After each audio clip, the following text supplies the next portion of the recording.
All right, Troy, how's it going? Welcome to the Gym Owners Podcast. Thanks for coming on. How you doing today? I'm doing good. Awesome. So everybody, this is Troy Barnum.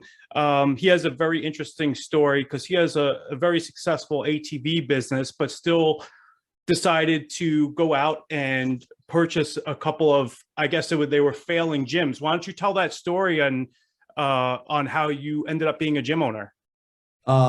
Sure. So actually in like 2011 is when I got into e-commerce and it's one of my passions, dirt bikes, power sports industry. And before that, I traveled all over the country doing energy auditing. I've been an entrepreneur majority of my life. I just turned 50. So I've seen a lot, had businesses over the years, successes and failures, and I've kind of been through all of the typical stuff that entrepreneurs go through.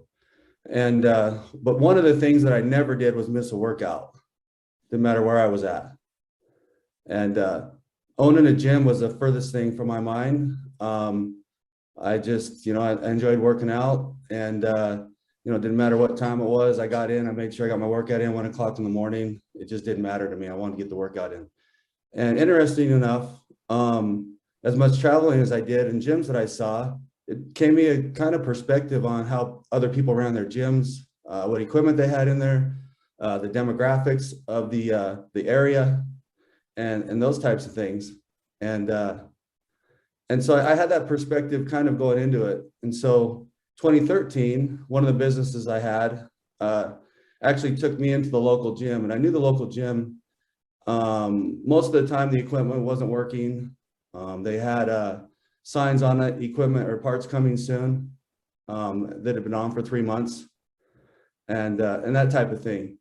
And so I was actually driving, 2 towns over to hit the gym, because going to the local gym, was, you just didn't get a good workout in. You're irritated about it all the time. And so, but one of my businesses took me into the gym, and I got to know the owner, did the work for him. And then about a year later, he called me back and wanted me to do some more work, but they had moved the gym. And so actually this would have been in 2012. And so in 2013, they moved the gym, and I went into the gym to do the work, and it was just lipstick on a pig. They painted the walls, but they had the same equipment. Especially a year later, didn't look like the toilets had been cleaned since they opened a year ago. It was just the lack of care of the gym. And so I went home to my wife and said, I think we can buy the gym and turn it around. She said, what are you talking about? We hadn't talked about anything. She just knows. She's like, okay, well, here's another crazy idea. One thing that had helped us in making that decision, though, she'd been an instructor for years, and just do it recreational and go into the different gyms. And so she was pretty familiar with the demographics and things like that. And so we talked about it, and I called him up and I said, hey, would you be interested in selling the gym? And he said, well, I hadn't thought about it, but maybe, let me get back to you. And I said, by the way, I have cash. So if you want to do it, that helps. So if you want to do it, let's talk. So I was looking to diversify, being an entrepreneur. I was building another business and just looking to diversify, and I enjoyed working out, and I was familiar with the industry, and so why not? So we ended up buying it, working a deal. There was roughly like 250 members in a 6,000 square foot facility. The other half of the facility was it was a beauty school, and it was another 10,000 square feet roughly. So the whole building was about 15,000 square feet. And so the minute I took over, I knew that I wanted the whole building. I didn't know how. I didn't know exactly what we were going to do. But through all my research and traveling and everything that I did, I was pretty familiar with what just the average gym person wanted.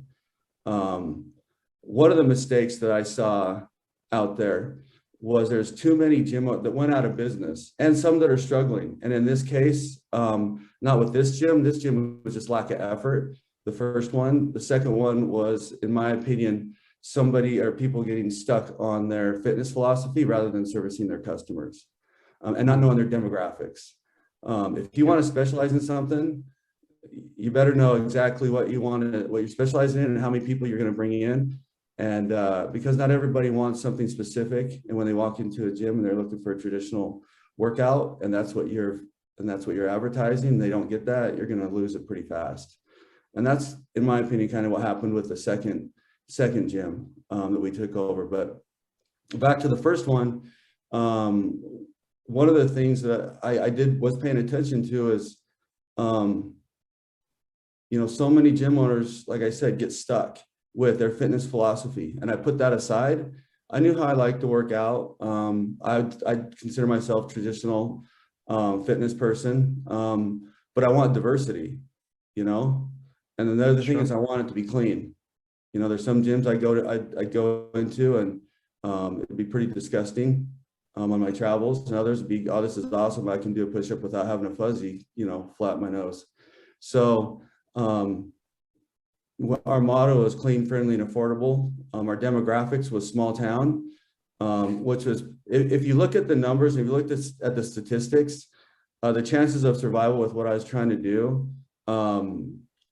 wouldn't work, and that's why, and that I'm actually with the fifth gym owner.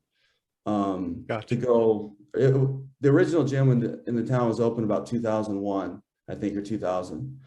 And then I got a hold of it in 2013.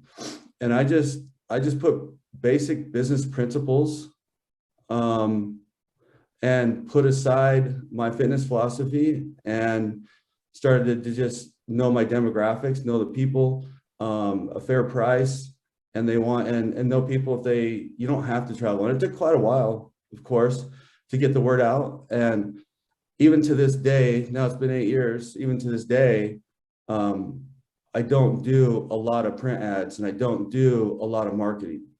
We really focus on word of mouth and taking care of people.